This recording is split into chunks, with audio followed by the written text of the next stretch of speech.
పునరుత్థాన దినం అనగా యేసుక్రీస్తు మరణాన్ని గెలిచి తిరిగి లేచిన రోజు.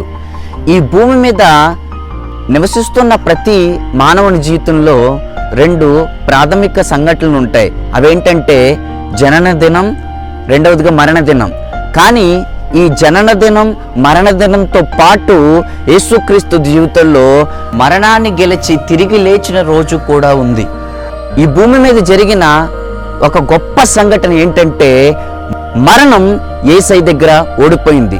ఓ మరణమా నీ విజయం ఎక్కడా? ఓ మరణమా నీ ముళ్ళు ఎక్కడా? మరణపు ముళ్ళు పాపము, పాపమునకున్న బలము ధర్మశాస్త్రమే.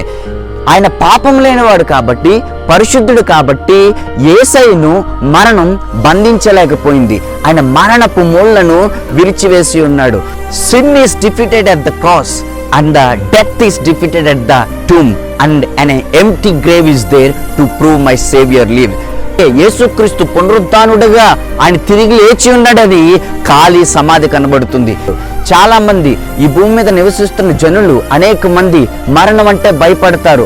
మరణం తర్వాత ఎక్కడికి వెళ్ళిపోతాను, ఏమైపోతాను అని నిరీక్షణ లేకుండా ఉన్నారు. కానీ యేసుక్రీస్తుని వెంబడిస్తే యేసుక్రీస్తు ప్రథమ ఫలముగా ఆయన మరణాన్ని జయించి ఆయన ఎలాగ మహిమ శరీరంతో లేచి ఉన్నాడో, క్రీస్తునందు మృతులైన వారు చూడండి క్షయమైన వారిగా ఈ భూమి మీద విత్తబడి, ఘనహీనమైన వారిగా విత్తబడి, ఘనమైన వారిగా అక్షయతను ధరించి మహిమ శరీరాలతో లేపబడతారు.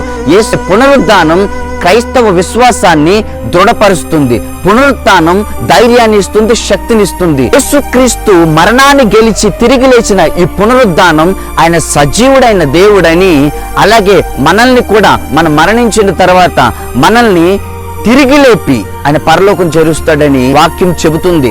ఈ భూమి మీద నివసించిన అనేక మంది మానవులు మరణం అంటే భయపడుతున్నారు. ఆ మరణ భయం నీలో ఉందా?